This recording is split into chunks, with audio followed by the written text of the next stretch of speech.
Hi అండి. నమస్తే అండి. ఈరోజు కరివేపాకు పొడి తయారు చేసి చూపిస్తాను. మీకు ఎలా తయారు చేయాలనేది చేసి చూపిస్తాను. ఒక్కసారి ఇలా చూసి మీరు కూడా ట్రై చేయండి. ఇది రోజు ఒక వేడి వేడి అన్నంలోని ఒక ముద్దలోని ఒక స్పూన్ కరివేపాకు పొడి వేసుకొని తింటే చాలా హెల్త్కి మంచిదండి. ఈ కరివేపాకు పొడిని ప్రిపేర్ చేయడం ఎలాగన్నది మీకు చేసి చూపిస్తాను చూడండి. 20 రూపాయలు కరివేపాకు తీసుకోండి. 2 లేదా 3 కట్టలు తీసుకొని నీటిలో బాగా వాష్ చేసుకొని ఒక 2 రోజుల వరకు క్లాత్ మీదగా ఇలా ఉంచుకోవాలి. ఇప్పుడు దానికి సామాన్లు చిటికెడు మెంతులు, ఒక హాఫ్ స్పూన్ పసుపు, 2 స్పూన్లు మినప్పప్పు, 2 ఎల్లుల్లి రెమ్మలు, 2 స్పూన్లు శనగపప్పు, 1 స్పూన్ జీలకర్ర, చిటికెడు ఇంగువ, 2 స్పూన్లు ధనియాలు ముందు పక్కన పెట్టుకోవాలి. ఇవన్నీ కూడాను.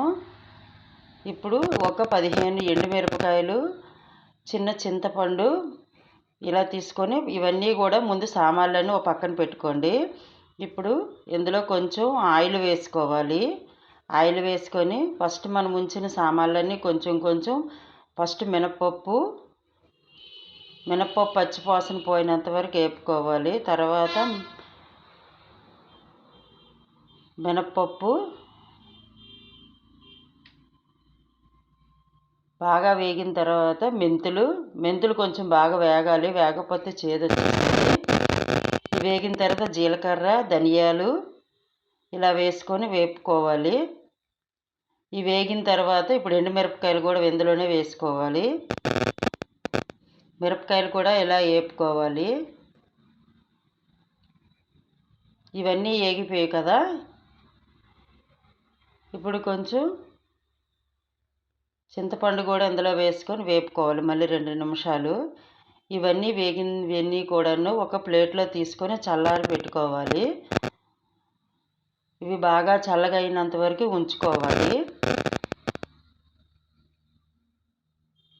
ఇలా చూసారా చల్లగా అయిపోయేవి. ఇప్పుడు పక్క తీసి పెట్టుకోండి. ఇప్పుడు మరి కొంచెం ఆయిల్ వేసుకోవాలి. ఫస్ట్ కరివేపాకు ఉంచుకున్నాం కదా, ఇందులో కొంచెం కొంచెం కరివేపాకు వేసుకొని లో ఫ్లేమ్లో పెట్టుకొని బాగా వేపుకోవాలి. కరివేపాకు అంతా కూడాను ఆల్రెడీ మనకి సగం ఇదైపోయింది కాబట్టి బేగా వేగిపోతుంది కరివేపాకు. ఇలా చూసారా కరివేపాకు అంతా వేగిపోయింది కదా. ఇది కూడా చల్లగా పెట్టుకోవాలి పక్కనే. ఇప్పుడు ఒక మిక్సీ జార్ తీసుకోవాలి. ఈ మిక్సీ జార్లో ఫస్ట్ మనం వేపినవన్నీ కూడాను ఇలా వేసుకోవాలి. అన్నీ వేసేయాలి ఇందులోనే వేసి పౌడర్ చేసుకోవాలి. ఇలా చూసారా పౌడర్ ముందు ఇలా పౌడర్ చేసుకోను. ఇప్పుడు కరివేపాకు కొంచెం కొంచెం ఇలా వేసుకొని గ్రైండ్ చేసుకోవాలి. కొంచెం కొంచెం అయితే అలాగ మనకి వేరంగా గ్రైండర్ అయిపోతుంది. ఇలాగ అంతా కూడా అయిపోయింది కదా. ఇప్పుడు పసుపు వేసుకోవాలి.